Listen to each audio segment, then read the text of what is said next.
Buongiorno and welcome to my new podcast, My Way of Thinking, or MWAT for short, hosted by me, Lee Greeno, here live from the Man Cave every week. Now, My Way of Thinking is all about us amazing human beings that all have a story to tell. Now, those stories can vary massively, but with the guests I'll be interviewing, you'll always be able to take a little bit of advice or insight into how extraordinary we can all be. Now, remember, the only 4 rules of the podcast is 1, no bullshitting, 2, no judging, 3, no negativity, and 4, have fun. Now, today I am talking with Barbara Faison. Barbara is such an interesting character. I love this chat. We talk about meditation. She even gives me a little bit of meditation. Such a calming influence, beautiful voice, and just a beautiful human being. You will love this interview, so make sure you keep listening in. Here we go. This is me and Barbara. Right, so welcome, Barbara Faison. Is it Faison, Barbara? It is. Got it right first time. Yep, you're perfect. Thank you so much for coming on the show, My Way of Thinking. Now, obviously, this is a fairly new podcast, so it's great I can get people. This is the whole point of the podcast, is to get amazing people like yourself that are so interesting, because people are interesting, aren't they? You know, that's the whole point. I'll talk to people and they'll start telling me a story, and I'll say, well, you know, why don't you ever tell anyone about this story? Oh, it's not that important. And I'm like, what? It happens, doesn't it? It's quite amazing. People don't realise how interesting they are. So you're in Georgia, aren't you? I'm in Metro Atlanta, in a city called Jonesboro, so about 25 minutes from the heart of the city. Yeah, and what's it like there at the minute? You know, it's pretty quiet. We moved here about 4 years ago, and I love it because it reminds me of sort of where I grew up at home. It's quiet and nice, and people are friendly, and it just reminds me of home because it's not so big, and I feel like I can go in the stores and I recognize people and they recognize me, and it feels more homey than being close in the city for me. Yeah, I spoke to someone the other day, and they'd come from America. And I said, from the UK, obviously, all we see is what media want you to see, you know, so America's in trouble and Donald Trump's causing problems. And he said, well, that's what the media, but there are lovely parts of America, like you say, where there's no problems at all. Well, I think it's still things going on around us, but we still live life day to day, which is what we do, right? Everywhere we're living life day to day. So things have changed, but it's still a nice place to be. Oh, nice. What's the weather like? It has been in the high 80s and 90s, so very warm. Yeah, very warm. Yeah, but it is August, so it's supposed to be warm like that here in Georgia. Well, in the UK, it's just rubbish. You've either got it's either red hot or there's thunderstorms and it's raining. Yeah, we've been getting that too, though. We've been getting what I call the tropical climate. I lived in Tampa for a while, so it's like all of a sudden you look and it's like, where'd that cloud come from? It just pours out for 10 minutes and then it's back to 90 degrees. Yeah. Brilliant stuff. Right. Now, before I start your interview, I always like to go through some funny stories because I'm always looking at the news, and the news can be very depressing just lately. It's a nightmare. So I like fun stories. So these are a couple of fun stories that I wanted to share with you today. Now, apparently, Gandhi's glasses were found hanging halfway in a letterbox at an auction. So listen to this. It's quite surreal. So a pair of glasses belonging to Indian icon Mahatma Gandhi have been sold for £260,000, and they were discovered hanging halfway out of an auction house's letterbox. East Bristol's auctions had estimated the glasses would sell for £15,000. The seller had inherited them from an uncle who worked in South Africa around the same time as Gandhi was there. They were given to him by the famous civil rights leader and were passed down from generation to generation. Now, announcing the sale on Friday on social media, the auction house described it as an incredible result for an incredible item. They were left in an envelope in the letterbox with a note saying, "These glasses belong to Gandhi, give me a call." And the note said, if they're not worth anything, just throw them in the bin. What? No, it's amazing, ain't it? So yeah, apparently finally when they a few hours later we were digging around doing some research and we discovered they are Gandhi's glasses, and he said maybe they're worth 15,000 when they went to auction. They went for 250,000 or something silly like that. So yeah, that's pretty amazing story, isn't it? That is, that someone would think that they wouldn't be worth anything is amazing to me. It's like, if they're worth, what do you mean if they're worth something? Isn't it funny when the person that holds that doesn't understand the importance of it? Right. Isn't it? That happens quite a lot, doesn't it? It's like, yeah, I've got these glasses, and other people are like, oh my God, do you know the importance of that? Exactly. So I thought that was a brilliant story. Love that. So now the next story, this one made me laugh. So Japan are always up to date with technology, and they're always cutting edge. They listen to this. Transparent public toilets which light up like a lantern have been installed in Tokyo. The see-through toilets have opened in 2 parks. And the toilets use coloured smart glass, which turns opaque when they're occupied. The glass technology has been used so people can identify whether the toilet is clean and if anyone's currently inside. And users have said how once they're in the toilet, they cannot tell if the glass is opaque or not. Giving them a strange feeling they are on display while spending a penny. Wow. What's that all about? Wow. That is... They have to pay to use the toilets? So, yeah, it's like a public toilet, and then they can look to make sure it's clean. And when you go in, it goes opaque, but there's a picture here of the toilet, and it's just like surrounded by glass, and you're looking out, at people. Wow. Wow. Yeah. Don't think that'll ever happen here. Yeah. I'll pass on that one. I thought only in Japan would they come up with something like that. I know. Quite extraordinary. Good old Japanese. Excellent stuff. So there's a couple of funny stories anyway to lighten the mood. Yeah. So you're yeah. So you're 2 p.m. there. We're 7 p.m. here because originally I organised an interview with you and got it completely wrong. No worries. I was not up at 5 a.m. So no worries on that. Yeah, when I checked my watch, I thought, no, Barbara's not up at that time. No. Even for my 6:30 meditation, I'm not up until 6:15. So now we're going to talk a lot today because you're a meditation expert, among many other things, vocal, voiceover, and all sorts of that. But let's start at the beginning. So growing up, whereabouts did you, I guess you've always been in America and you grew up in America. So tell us a little bit about that, Barbara. I grew up in a city about 3.5 hours south of here. So it's a smaller city. At the time, it was probably maybe 100,000 people, just to give you an idea.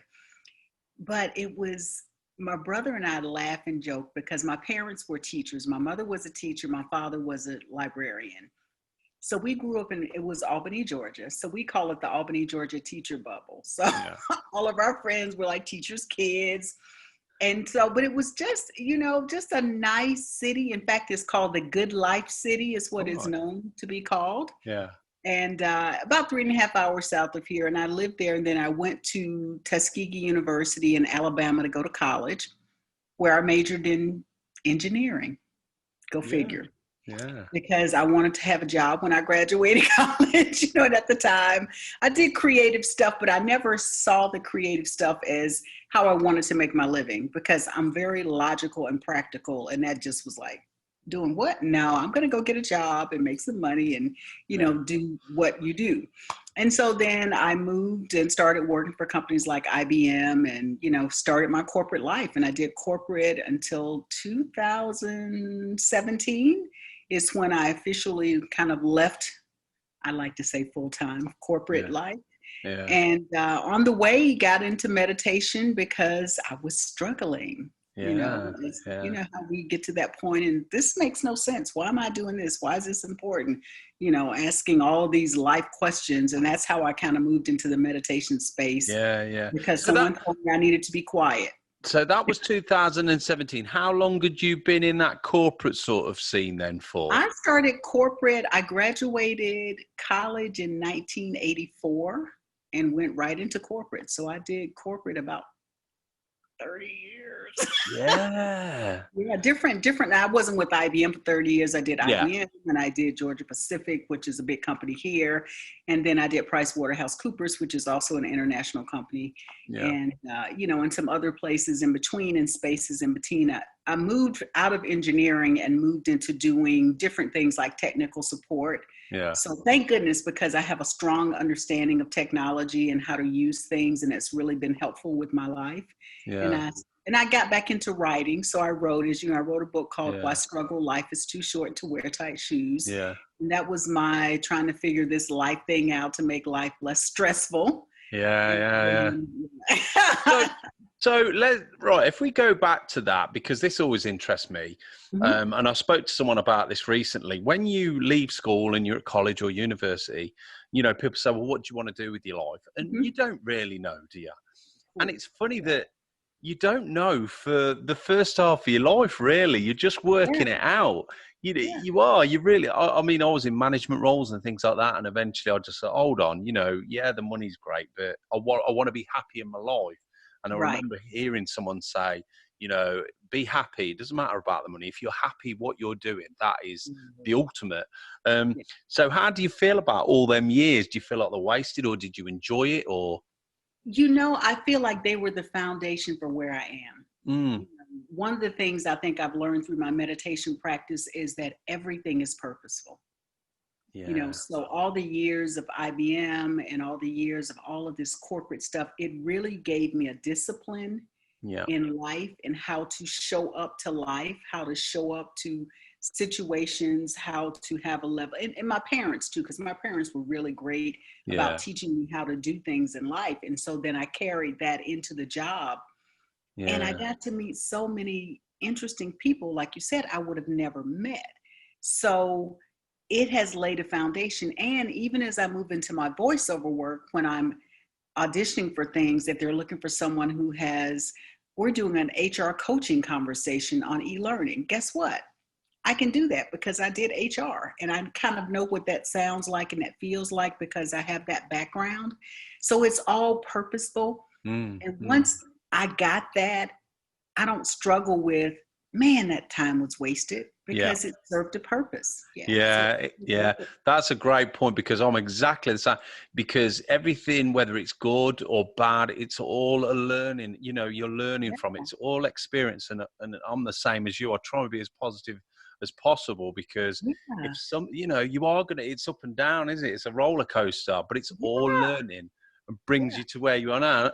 And I think as you get older, I think that I see my son's 18, and I think, I wouldn't want to be that age again. I never want to be that age again, ever. It's hard work, and it's hard work. Tell me anything, right? You couldn't tell me anything at that age. Not a thing. Not a thing. Yeah. And you don't know what you don't know. Yeah, it's right. You know everything. Yeah. So it's good in a sense of, throughout your life, when you get older, there is, people are like, oh, I'm getting older. But actually, it's a great thing, because you're so much wiser and more content with the world. I am anyway. That's, Well, at least I like to stick with that story too. I'm wiser. It's my story, and I'm sticking to it. Yeah, no matter what they say. Right. Yeah. Excellent. So, okay, so that's growing up. So, so you got this corporate life, you were doing really well. What was the trigger? What made you think, oh, actually, I'm into, meditation and mental health? And what was it? Well, first of all, I'm an Aquarian. So Aquarian space is, there's so many things you want to do in this life. You have no idea what you want to do. And it's like, I can go here to there to da. So the beautiful thing is the foundation of the corporate life showed me how to have a level of discipline that I don't think I would have had. But I was always questioning. I was always the question girl. My mom was like, my dad was like, she's always asking a lot of questions, Yeah. And so I started asking, what is this life thing about? What's my purpose? All this kind of stuff. And so I started reading and studying different things. I studied Buddhism and, just all these things to try to gain some understanding, because traditional religion didn't answer it for me. They're just like, just follow this path. But this doesn't make sense to me. And no one ever wanted to answer questions about it. So I started here when I moved to Atlanta, because I lived in Charlotte for a while. Then I moved to Tampa. Really did not like Tampa. It wasn't where I needed to be at the time. And so I moved here. My brother was here, had a brand new niece who is now almost 30, but she was a baby. So I got to hang out with them. Yeah. And I started just kind of getting back into my creative stuff. I worked with independent filmmakers and just started asking those questions and started meeting really cool people, you know, psychics and people that had insight into things. And they would always say, everything is inside of you. Yeah. What does that mean? Right? Like, what do you mean it's inside of me? You know, but now mine, I'm 29. Yeah. Oh, what do you mean everything's inside of me? You need to be quiet and be still. What does that even look like? You know, it's like, are you kidding me? Yeah. And so I kept hearing that. And at the time, keep in mind, this was, 30 years ago, there wasn't a lot on meditation. Yeah. One person, Shakti Gawain, who is like the OG of meditation, right? She was like the person everyone went to. And I went to the book. I remember going to a bookstore and they had a cassette tape from Shakti Gawain.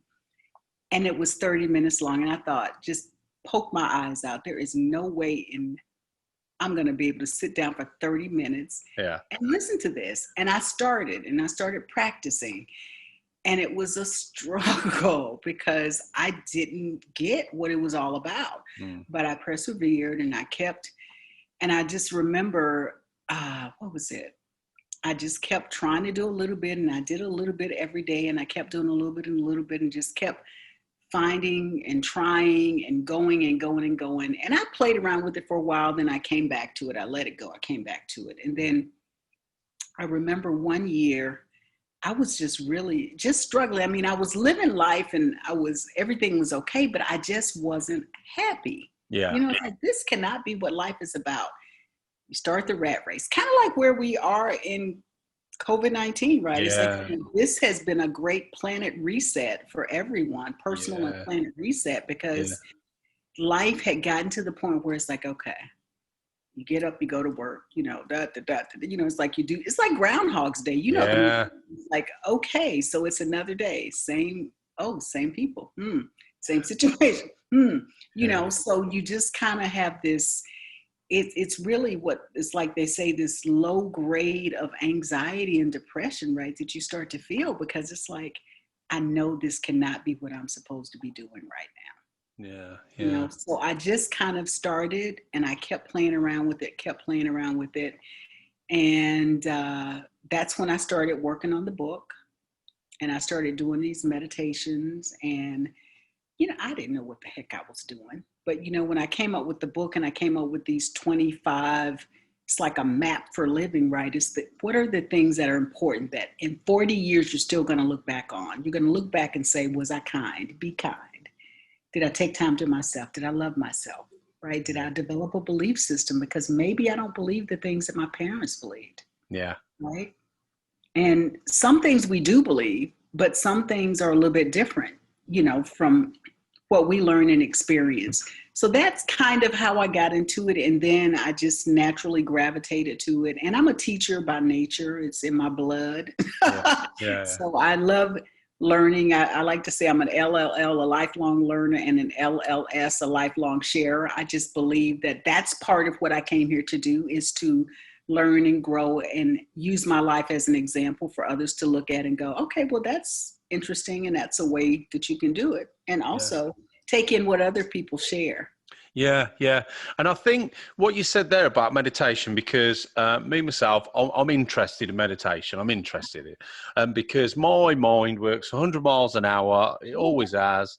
And I'm getting to the point in my life now where I want to just sit and be able to not think about all those things. And when you say about meditation, it interests me that it wasn't just something that happened straight away. You have to work at it, the same as anything else. It's hard work. It's a practice. And I wouldn't even say it's hard work. The hardest part, I think, about meditation is learning to be with what you can't control. Right? Yeah. Because we have this illusion of, I can control my life. Yeah, Yeah. we see what's happening in the world now. You're really controlling your life, right? No, you don't. But it's this illusion that because I can do these things that feel routine, I can get up, and if I go to a job and I see the same people I work with every day and I say hey to the people and I go get my coffee, it's the illusion that I'm controlling my life, but you're really not controlling your life. You're showing up and you're doing the things that are routine. Yeah. And I like to say meditation, one of my favorite descriptions of meditation is mental hygiene. Yeah. We get up in the morning and I hope we brush our teeth, we wash our face, we get all the little crud out, right? So that's part of our physical hygiene practice. Yeah. Meditation prepares your mind. Yeah.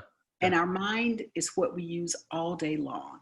I don't have to say, raise my hand. I raise my hand because my mind tells my body to do it, right? My brain sends the signals, but I don't have to think about it. So we take many of these things for granted.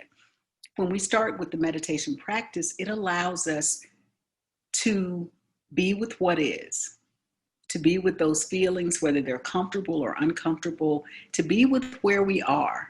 Yeah. And when we continue with the practice, we learn to not only be with where we are, but we learn to not struggle with wanting it different, right? Yeah. Because Yeah. sometimes we don't like where we are. And Yeah. then we Yeah. struggle with, I don't want it to be this way. Yeah. It's going to flow. Everything is temporal. There's nothing permanent about what we're doing. Yeah. We all will have a destination with Yeah. whatever, and we're going to leave here. We know that for sure. No one has lived physically in this body forever. Yeah. So learning those little things helps you. And I think probably one of the greatest things about meditation is it helps you to have awareness about your emotional responses. Yeah. Yeah. Now, if you want to practice, I have my bowl. Well, I think we should do. Well, now I'm going to let you into a secret. Well, it's not a secret, but I've got a test tomorrow. I'm not going to say what sort of test it is. It's a sort of just a test that I've got to do, which is just something where I've got to try and pass something for something. Okay.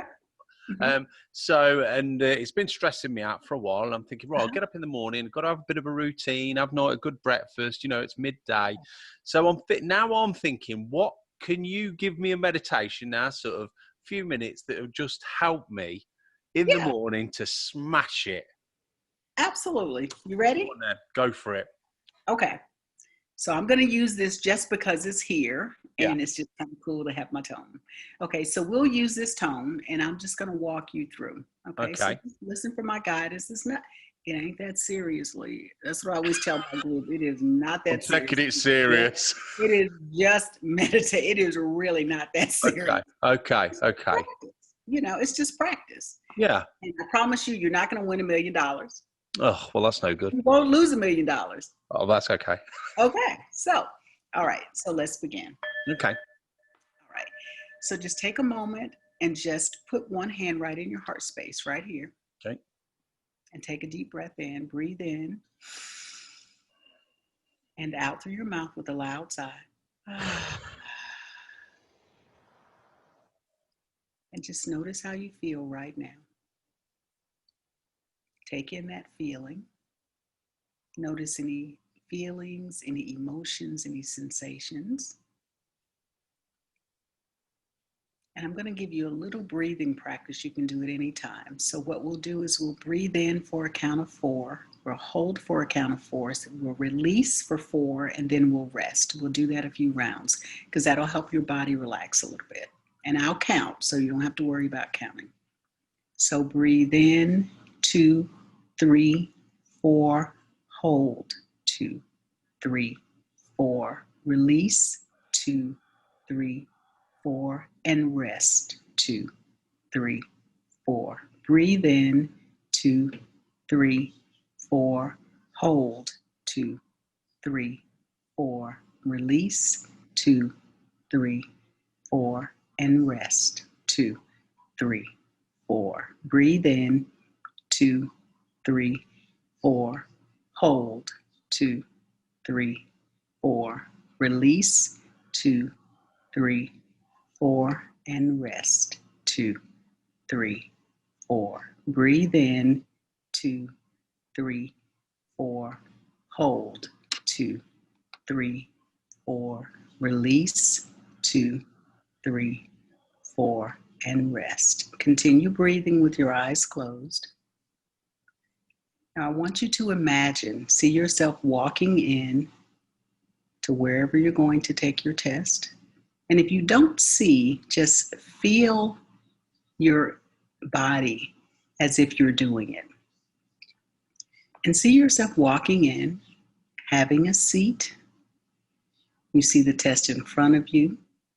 You see yourself smiling because you know you have all that you need to successfully complete this test. Just continue breathing. See yourself taking the test, whether it is written or whether you're using a computer. And just feel how good it feels to know that the answers that you need come to you easily and effortlessly, that you move through the test with ease and grace, and that you are satisfied with the outcome. And just sit for a moment and feel your body excited about the outcome, which is positive. Feel yourself moving as you're leaving the test, knowing that you've completed exactly what you needed to do, and you feel great that you've been successful. So take a deep breath in and out through your mouth. And now relax your hands and begin to rub your hands together. You can gently open your eyes. And just put your hands right back in your heart space. Take a deep breath in and out.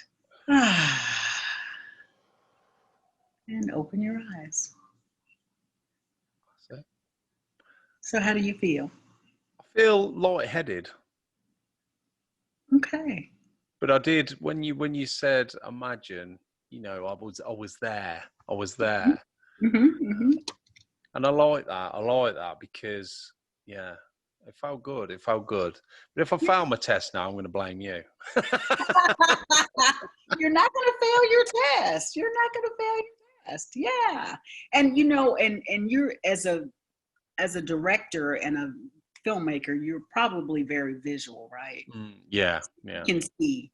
Well, imagine me, not so much. Yeah. See, squat when I meditate, right? I can walk you through a beautiful visualization. I have people that go, "Oh, I traveled here." I'm like, "Oh, good," because I don't see anything. Yeah. So but what we want to do is get in the feeling energy of it. And that's with anything, and one of my favorite practices, and I do this with my husband a lot, and I call it planting seeds. Yeah. So you know how you have to make a phone call or you're about to go in a store, and what's the natural thing our mind goes to, right? Yeah.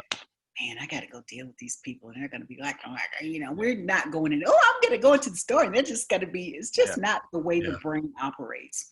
So when you learn to plant seeds, I put my hand in my heart and I just say, I'm about to make a phone call. I'm about to call, fill in the blank. And I get someone who is knowledgeable, that is willing to help me, that works me through whatever it is I need to do. And it's just going to be a nice, easy experience. Yeah. And so much of what we do is awfulize.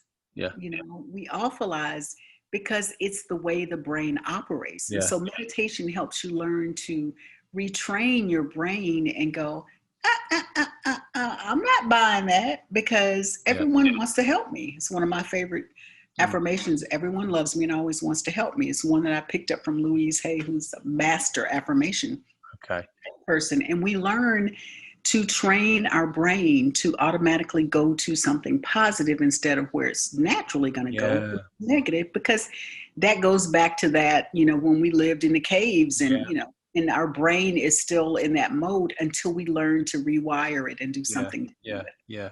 And the other thing is when we went through that then, and you're telling me these instructions, I'm listening to you and I'm not thinking of anything else, and that's what I think more of us need.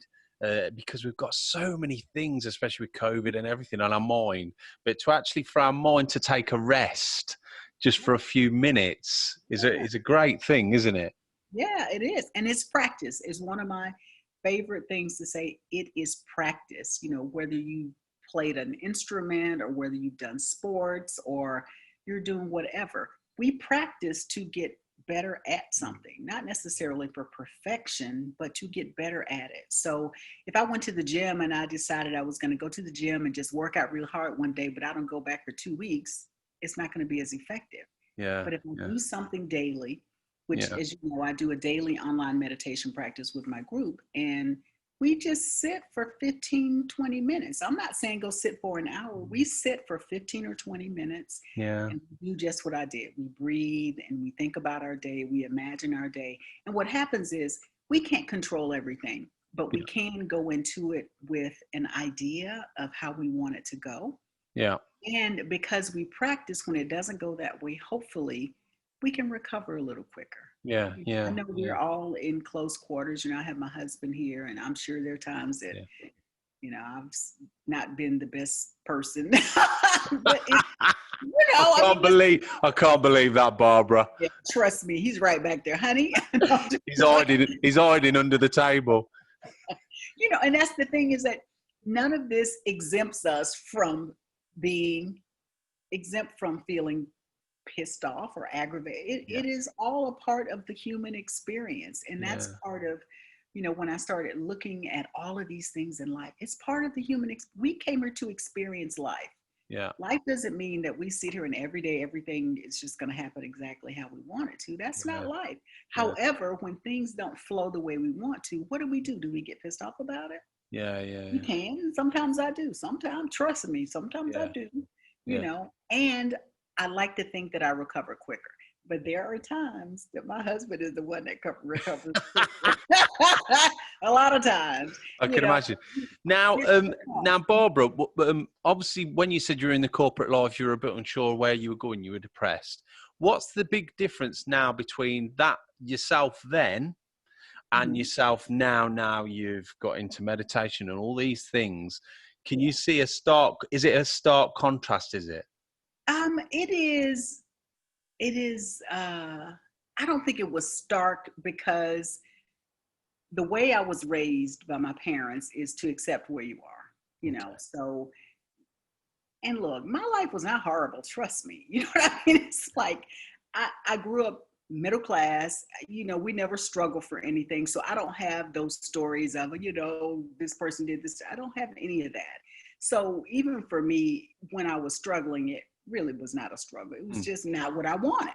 Yeah. You know what I mean? Yeah. So the contrast now is that with the wisdom that I have, knowing that everything is purposeful, right? So for example, my mom, I worked for PricewaterhouseCoopers for 12 years, and I'm a baby boomer with a lot of millennial in me, right? Yeah. It's like that whole working for somebody forever. Yeah. I knew I would never do that. Yeah. So I was actually just like, okay, this has been interesting. It's time to go on to my next adventure. Yeah. And my mom was like, well, why don't you hang out there for a minute? And I don't know if she knew she was going to, get to a point where I would need to take care of her, but I was ready to leave. I was like, Mom, I've been doing this for a while. I'm sick of this and blah, blah, blah, because I was ready to go on to my next adventure. Yeah. And so I listened to her, thank goodness, and I stayed. Now, when I stayed, she subsequently got ill, and I ended up going home 3 hours away. Luckily, with the job I had, I worked from home. This was back 15 years ago. We didn't have to go into the office. I worked from home. Yeah. And I literally was with my mom for a period of 4 months where she was in and out of the hospital working from her office. My office was her hospital room. Yeah. Now, if I had left that job, right, I am pretty sure I would have not been in a position where I could have worked from home for months and nobody ever knew, because I was able to do my job. Yeah. So that's why when I say everything is purposeful, and when you look back and reflect on it, you see the benefits of it. Yeah. And so the wisdom I have now and the life that I have now is it all was purposeful. It wasn't, none of it was horrible. Yeah. It was just, I knew that there came a point in time, it's like, it's got to be something else I want to do. I want to use my voice in a different way. Yeah. Yeah. Yeah. Yeah. I mean, the other thing is, which sounds great from your perspective, is when you have problems now, you can take them on a lot easier. Not easier, but you know, some people will moan about everything, whereas you're more constructive. There's a problem. This is the solution. We'll get through it. You know, because we all have problems. We all have issues. You look at COVID, and you know, and we've all had down days. But what I like about you, and what I try and do, is stay positive. Is say, right, okay, this is a problem, but we will get through it, and this is where we're going. Whereas it's so easy for people these days to say, how are we ever going to get through this? And do you see what I mean? I think that's a brilliant insight to have. Well, and I have those moments where it's just like the other day, I woke up and I told my husband, I said, baby, we're in a pandemic. It's like, sometimes you have that, I'm like, and I joke and I say with my meditation group, it's like, so every day is Sunday. Whatever the day is, every day is Sunday. Because it seems like every day is the same, you know, but it's, and the thing is that it's okay to have those feelings, you know, it's like, but I want the feelings to visit. I don't want them to become residents. You know, you're not going to live in my body, because that's not going to allow me to be a fully functioning human being. And that's what's happening, I think, with a lot of people, is that they don't necessarily, there are tools out there. They may not use the tools. I mean, because sometimes I forget to use my tools, but for the most part, certain things I will do. I'll do my affirmations. I do EFT tapping, and I will do that. And that will physically help me release stuff from my body. I will do meditation. I'll do my breath work. So it's just learning to grab those tools when you need them, and to use them sometimes in advance, because like that 4-part breath I taught you, it's called box breathing. You know, one of the things I use that for is when I go to the doctor, and you can always do it in most places, because if you look around, probably where you are, you have a window or a door, and you can just use your eyes to go up 4, hold 4, down 4, rest 4, because you may not always be in a place where you can close your eyes. Yeah. But whenever I went to the dentist, and even when you're in the dentist, you're in the chair, they have those panels. Yeah. Just and breathe, you know, because the dentist, no one is, oh, I want to go to the dentist. No, no way. Oh, let's go to the dentist. No. So I use that practice because I don't enjoy going to the dentist. That's a great tip. That's a great tip. I'm going to use that next time we go to the dentist. And you can share that with, you know, your son, and, you know, these little things. So that's where meditation meets life. Yeah. You know, it doesn't always have to be go sit in the corner somewhere and breathe. Yeah. It's having those tools that you can use right then. It's like, okay, so how can do I need to calm myself? And sometimes, you know, when I get aggravated, I just am going to be aggravated. I'm not trying to shift. Sometimes I'm pissed off, and I'm going to stay pissed off. Yeah. And then I'll come around and go, but you know, that really doesn't feel good. Yeah. Okay, well now let's go ahead and do something to shift that. It doesn't last. It doesn't last, because it's the same with me. You know, very rarely I will have bad days. But my wife won't worry. It's if it goes on to the next day and the next day and the next day. I always sort of pull myself out of it. And I think that's important for everyone to put, you know, you have to. Exactly. But I read this book once called Happy for No Reason. And I think what they discovered is that everyone has a set point, a happiness set point. So I think some of the people you were mentioning, their happiness set point is, no matter what's going on, you're going to come back to that happiness set point. So some people, and it could be because of their life experience or whatever they came here to experience, they may not seem to be as happy as we, you know, think they should be or whatever, but everyone kind of has that happiness set point. And so I'm grateful that I feel like my happiness set point is pretty high, you know? So even when I have bad moments, it's like, but granted, okay. And that's where you go back to what I'm grateful. I have a house, you know, I have a family, I have this, I have these things that sustain me. You know, you've got to know what sustains you. Definitely. Now, so the book, why did you decide to do a book? Was it just something, your next goal or something you thought, right, I'm going to put this in a book? Yeah, well, as a child, I always did poetry and I always was a writer. And so when I did the book, it was more for me and to give me some guidelines for life. And then I thought, well, if I can use it, maybe, like I said, a lifelong sharer, maybe other people can use it too.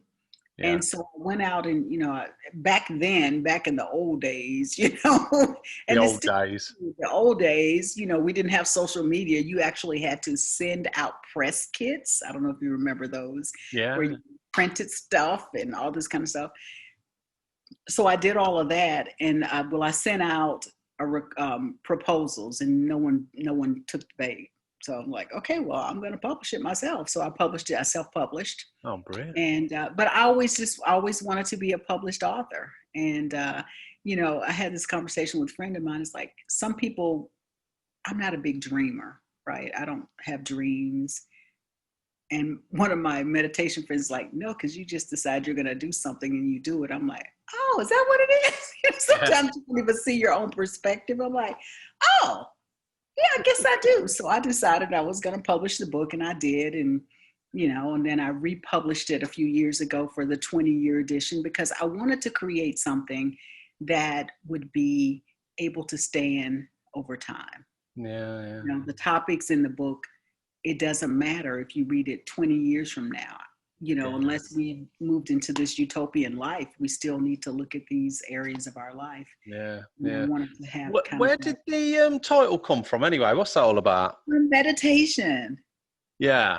So I didn't know initially it was going to be called Faison Realities, because my last name is Faison. Yeah. And it's like, well, nobody knows who I am. It's not like Oprah's reality. Yeah. Like, well, who the heck is Faison, right? Yeah. So I said, well, I need to come up with something else. And I remember one day I had just finished meditating, and it was like, man, why do we struggle? Oh, why struggle? Why do people struggle? And so that's where Why Struggle came. And then I'm like, well, I'm subtitle. And I went to this bookstore, and there was this picture of this little fairy on a magnet. And it was like with these little tight shoes, and it said, life is too short to wear tight shoes. I'm like, that's my subtitle, because life is too short to wear tight shoes. So that's how it kind of came together. Yeah. It's one of those titles you won't forget. Once you've seen it, it's like, right.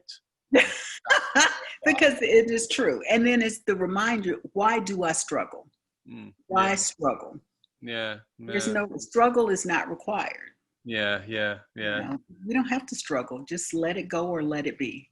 Yeah, definitely. Mm-hmm. Okay, so now tell us about so you said you're doing some voiceover work. What's that all about? Because as soon as you came on, I thought she's got a great voice, and obviously I'll link that to your voice work. Yeah. Tell us a bit about that. What's this all about? Well, after I left corporate, of course, there's always a little story. And when my husband and I moved out here, we used to live in a different neighborhood, and my neighbor was like an 80-something-year-old lady, and she's like, Barbara, have you ever considered voice work? And I was like, oh, not really. Yeah. I mean, I did years ago, but I don't think I really knew that was something you could do 20, 30 years ago. Of course it was. And she said, well, you should think about it. If you're interested, I have someone that I can refer you to, a coach. And so I told my husband, well, I'm not working. Maybe it's something I can look into.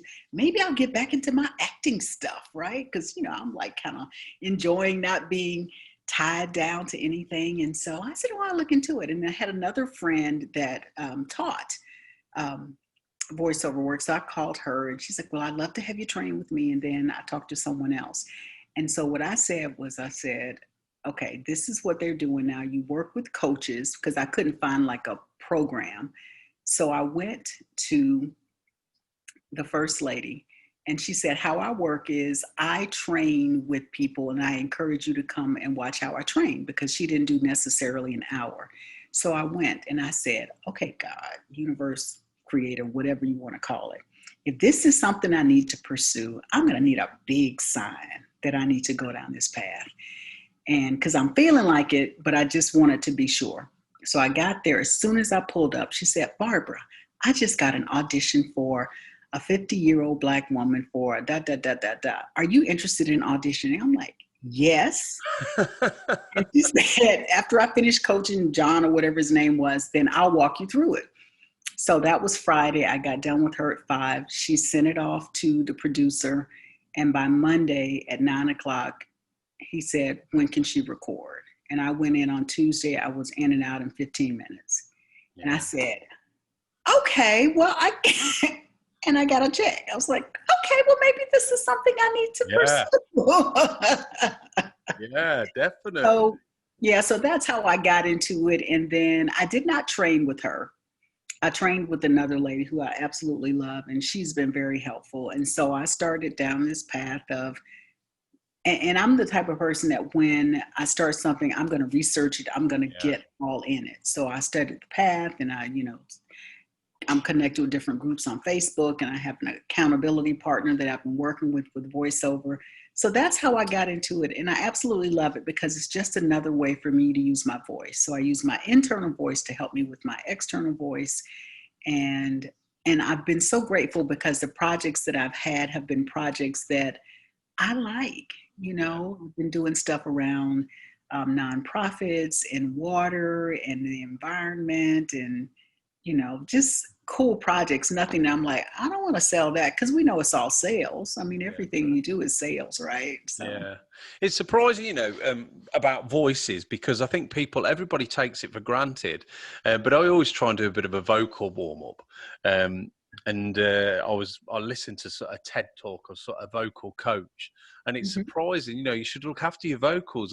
They're an important thing, and you don't realise how technical. You hear these singers and things like that. It's an amazing instrument, isn't it? Absolutely, absolutely, and so that's the thing, is that everyone's, well, they tell me I have a nice voice. Okay, that's great, because people tell me I have a nice voice too.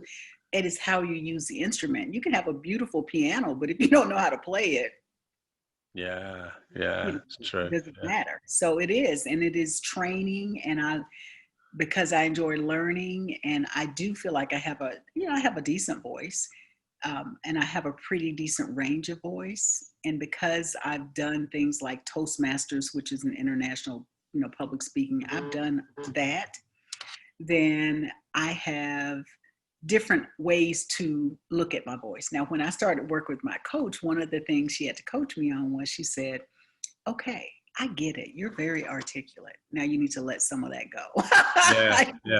Because they want more conversational.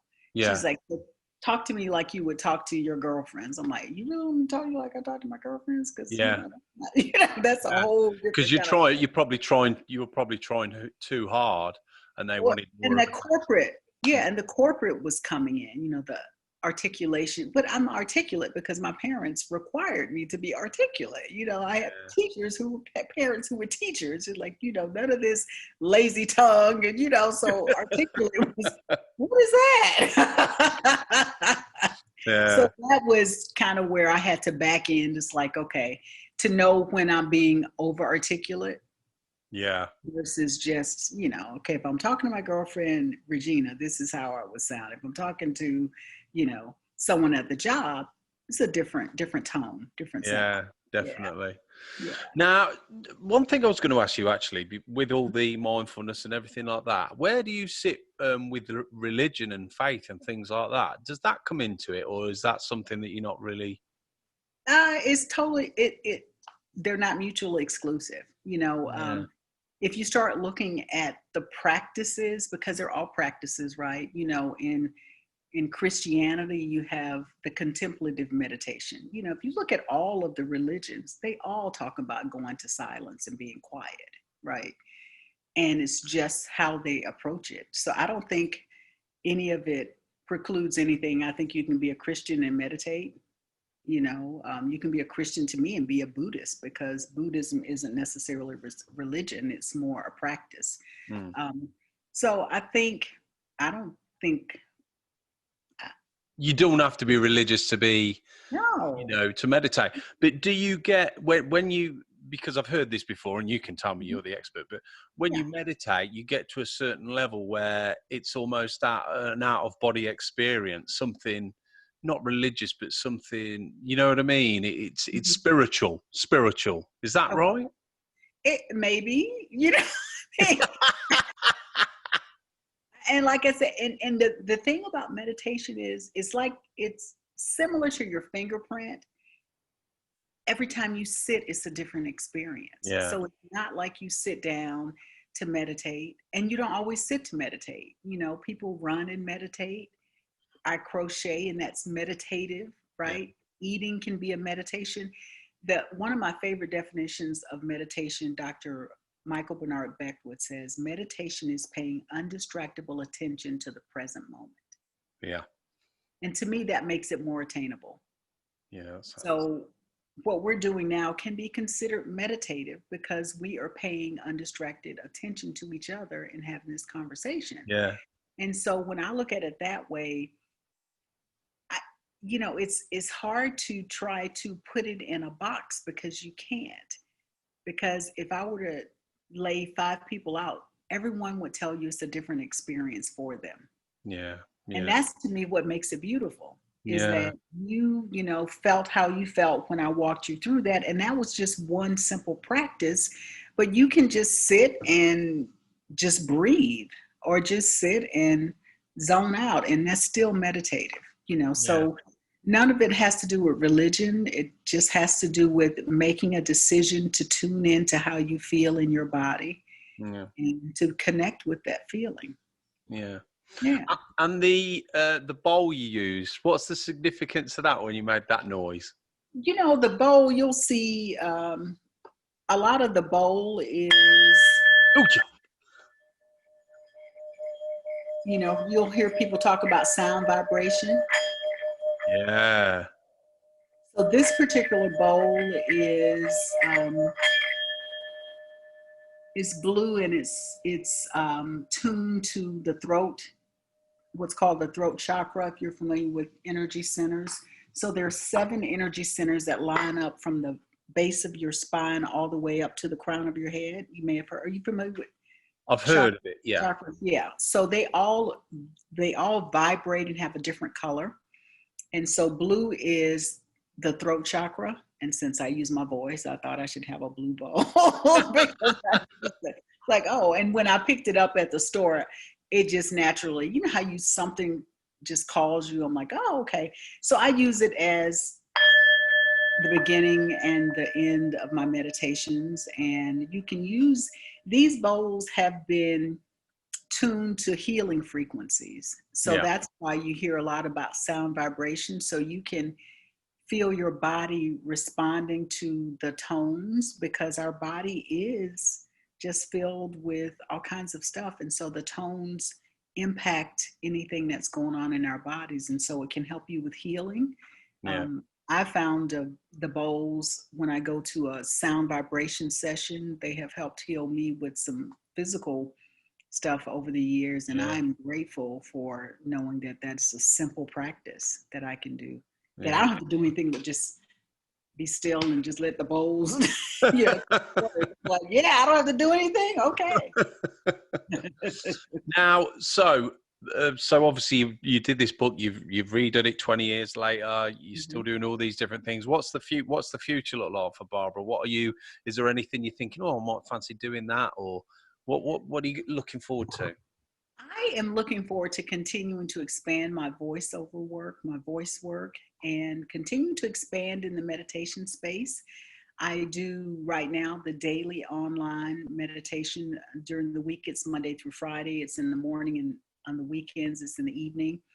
And expanding that to doing, since we're locked down, I've been doing some online workshops and doing that. Simple practices because people need tools and I enjoy sharing tools with people. So that's where I see myself going. I do oracle cards with my readings during the week. So I have cards that I will probably end up creating that will go along with the book. That's something I've been threatening to do for a couple of years. So what's an oracle card then, Barbara? What's that? It's a card. Let's see if I can grab one. So right here. These happen to be wisdom cards. So it's a card that has a picture and image, and I'll pick it and see what comes up for us. So I'll pick one. Oh, no. This ain't like tarot cards, is it? It's No, not no, no, no. death or hell. These are, like this card says, I am at peace. Oh.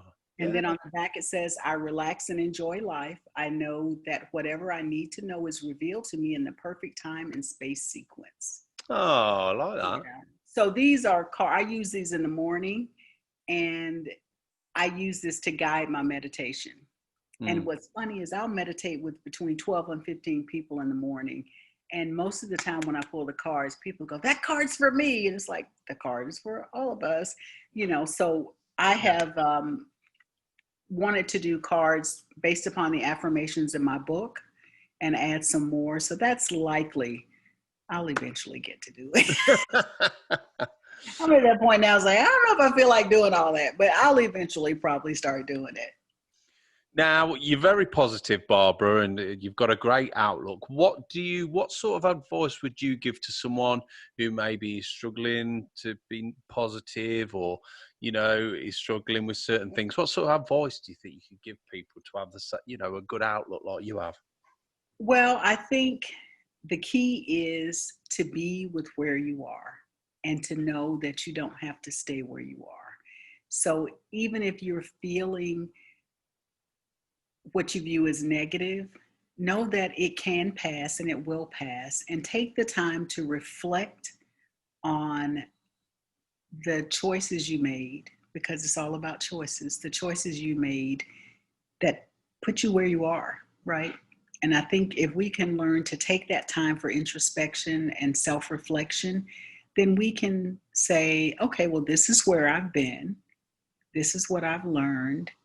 Now, how do I want to move forward? And what I've learned is once you start doing that, doors open. You'll meet people that you never thought you would meet, right? Yeah. I mean, I went into the group and, I just believe everything happens in divine order. I went into the group. There were tons of people posting for this, that, and the other. And I was just like, oh, Lord, because you can get overwhelmed. And even I can get overwhelmed. Like, just guide me where I need to go. And here you are. Exactly. Where do I need to go? Yeah. And it's like, okay. And so I think, but that's because you reflect and you take the time to just sit and be with what is, not struggle and run from it, be with what is. Pain is a great indicator of something. And ask, what is it I need to get from this situation? Yeah.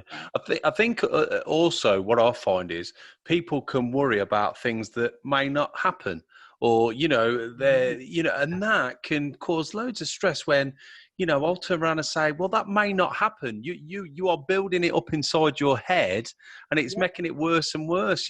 Let's see what happens. Don't build things up. Yep. And that is very true. That is where staying in the present moment, because right now, what's happening? Right now, we're having a conversation. We're having a lovely conversation, but the mind sometimes will say, well, but is that happening now? It's not happening now. So let's be with what's happening now, and just learning to redirect and train. I like to say, train your brain, be kind to your mind, pay attention to what you're thinking about and how you feel. Yeah. Definitely. My feeling, is this how I want to feel?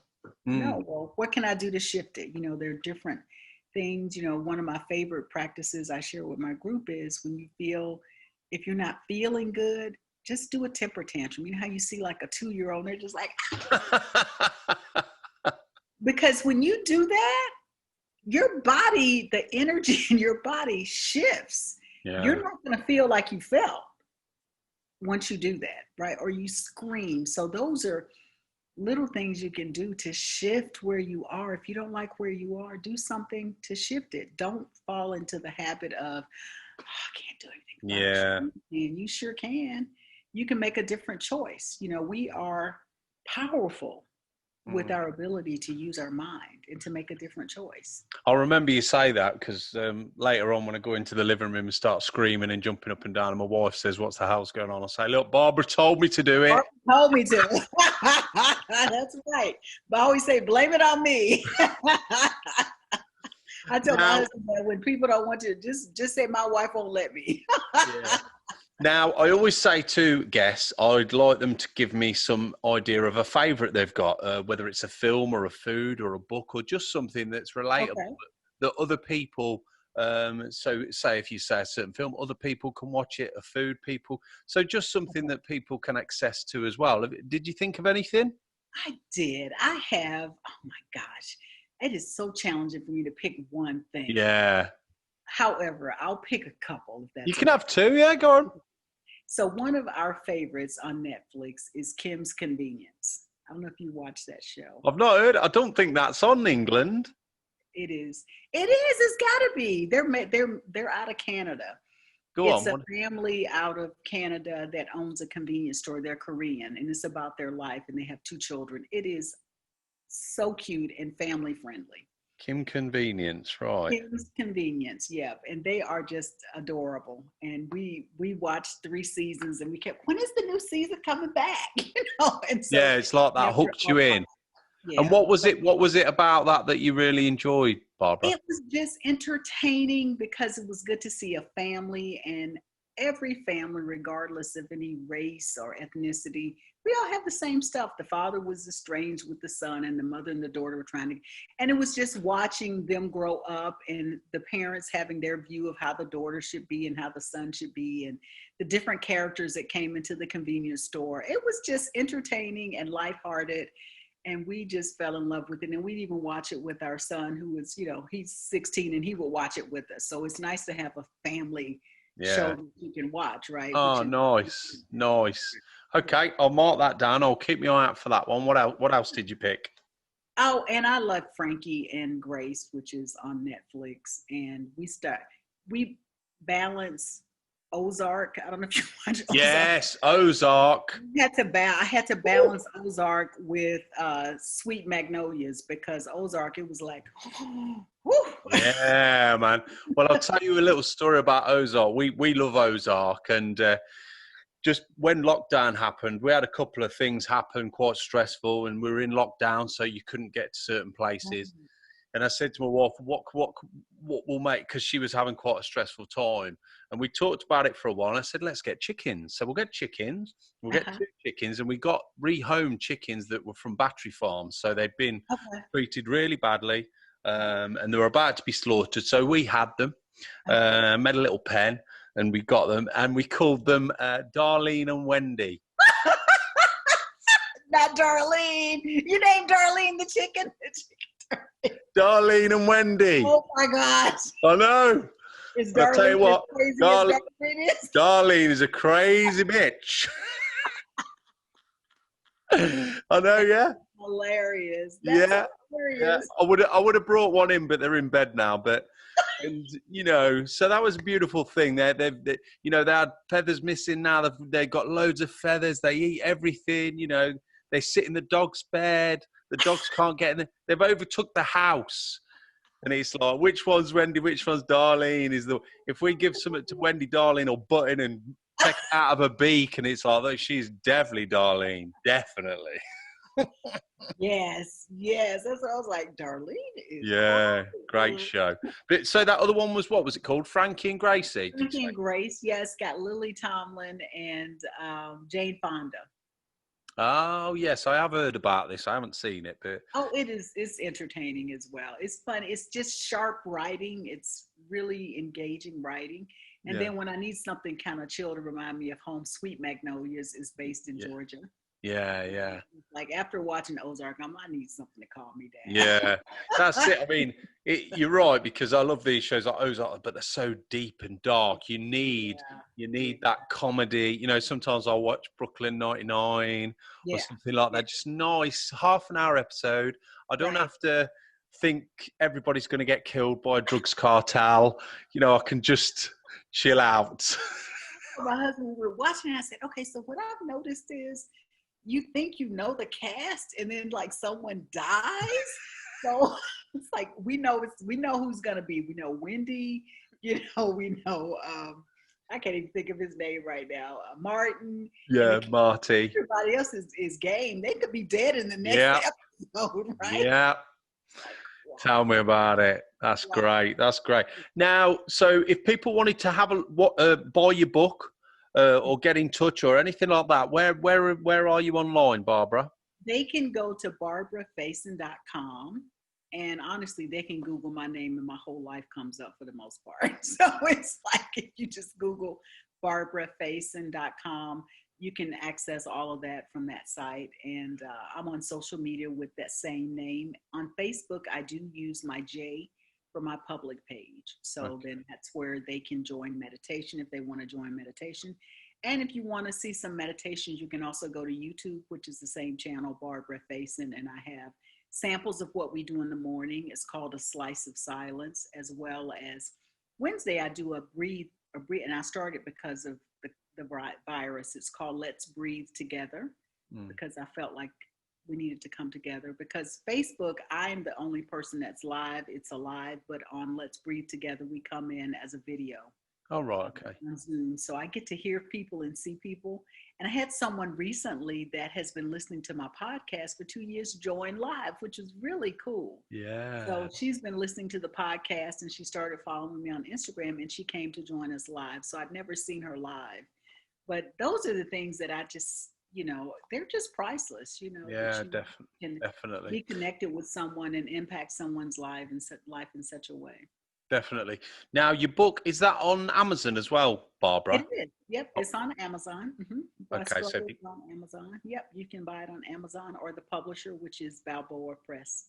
Yeah, it's a great book. I haven't read it all. I've read some of it, and already what you've spoke to me about and ties in with a lot of what's in the book. So I'll definitely read it all because it's just.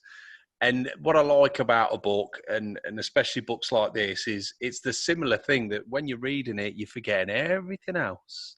You are just thinking about what those words are saying, and you know what I mean. And I like, that's a bit of meditation in itself, isn't it? It is. Look at you. See, look at you. I'm an expert. Right. So you can go into your wife and show her the four breaths, right? Yes. Yes, definitely. Definitely. Because she suffered with anxiety a while back and things like that make a big difference, because anxiety, a lot of that is in your mind where you're making your body physically, panic. And so so that's there's a website that she would probably enjoy. It's called Anxiety Slayer. Oh, right, okay. They do podcasts. Yeah. And I met her online and they do amazing stuff with anxiety. So it's a podcast and they have a YouTube channel as well as on Facebook. It's called The Anxiety Slayer. So have her check that out because they specifically address things about anxiety that I don't necessarily get into at meditation, but I really like them as a resource. Brilliant. So before we go, is there any, I always say to my guests, is there any kind of story you'd like to finish on or something quite poignant? Is there anything you'd like to talk about? Or I just think that in this time, as we look at this personal reset, we've got the personal reset, which is what we're going through, and the planet reset. If we can just decide that when things go back to whatever they're going to be, because I don't even know if it's going to be a new normal. I think it's just going to be, these systems have come to a screeching halt on a lot of levels because things needed to be reset. If we look at our systems, our financial systems have been going through it, medical systems, our personal systems, our education system, our healthcare system, all of those things needed rehauling. And so I like to look at when I leave and we get done with this, and I think it's going to be a couple of years. When I leave this state, I want to be in a different place, right? So what are the things I can do now? Not stressing myself out, but what are the things I can do now to know that when things get back to a place where we are in person, I think we're going to look forward to being in person with each other again. How can I show up in a way that I'm going to feel good about? Yeah. And I think that that's important to keep in mind because I miss seeing my friends. I saw my brother and my niece a couple weeks ago, and it was the first time I'd seen them since January, and they live an hour away. Yeah. It's because we're being good and staying inside, and they came and we did an outside social visit, and it was just but I didn't, I wasn't able to touch him or hug him or any of that stuff. And I think it's just important that we can be kind to ourselves and to other people. Yeah, definitely. It's almost like a divine intervention. It's like, regardless what this has done to the world, is made everyone think, look, regardless of how wealthy I am, how powerful I am, we are all the same. We could all catch it. We could all suffer from it. And it's almost like like I say, divine intervention has said, right, we're escalating. This is going to happen. Get back to basics, because regardless of money and how powerful, it's all about how you love, how kind you are, and how you are with everyone around you. So that's a perfect sort of that's what basically we're saying. That's what it comes down to, right? We're all the same, right? Regardless of all the stuff that's going on, we're the same. If you cut me, I'm going to bleed the same color you are. Yeah. Excellent. Well, look, Barbara, it's been an absolute joy. We got there in the end. Yes, I'm so glad. I'm so glad that we had this conversation. This was a lot of fun. It's been a long time since I've done a podcast, and I'm so glad that I came back and I got to have a good conversation with you, Lee. And I look forward to seeing some of I was looking at your work. Wow, Wow. I think hopefully, the podcast will grow, and then hopefully we can get you back, maybe next year and see how you've grown and chat some more, because I'd love to do that. And you can always check out the meditations and visit. I'm on it. I am on it. I tell you, it wasn't that hard. It wasn't painful, right? No, it was beautiful. You're going to see me next year. I'm going to be a different person. I'm just going to be sitting here like, go on, Barbara. Well, as you see, meditation doesn't put you into a coma, right? Because I'm very animated. Yeah, no. And that's the thing, is just, it doesn't have to put you into a coma. It just helps you have a strong sense of self, which I think is where we want to navigate to. So we have a strong sense of self. So we know what we need, because only I know what I need. Definitely. Okay, Barbara, I will speak to you soon. All right. Just let me know. I look forward to, I'm happy to post out on my social media as well whenever. Yeah, I'll send all the links to you. Post that. If you think of anyone else that would enjoy coming on, then by all means, drop me a message and we'll put them on. I will. Thank you so much, Lee. I appreciate you. All right. So that's it. Massive thanks again to Barbara Faison for joining me today, and also you for listening. Make sure you follow the podcast, because coming up over the next month there are some extraordinary interviews. The podcast is streaming on the usual platforms, including iTunes and Spotify. So please leave a rating on there and subscribe. It is important. To keep up to date or message me, follow Facebook, which is My Way of Thinking Podcast, and also I'm on Twitter, which is My Way of Thinking, with a 3 on the end instead of a G. I'm not going to explain why. I'm getting sick and tired of this explaining. It wasn't my fault. It was Twitter's fault. Okay, every week I also put a 10-minute or a 5-minute preview of the conversation on YouTube for you to watch from the Zoom conversation. If you want to look at that, then it's My Way of Thinking Podcast. So make sure you subscribe to that as well. All good fun. I hope you loved today's conversation. I did. Lots more coming up over the next few months. So make sure you keep listening. Until next time, God bless and take care. Bye.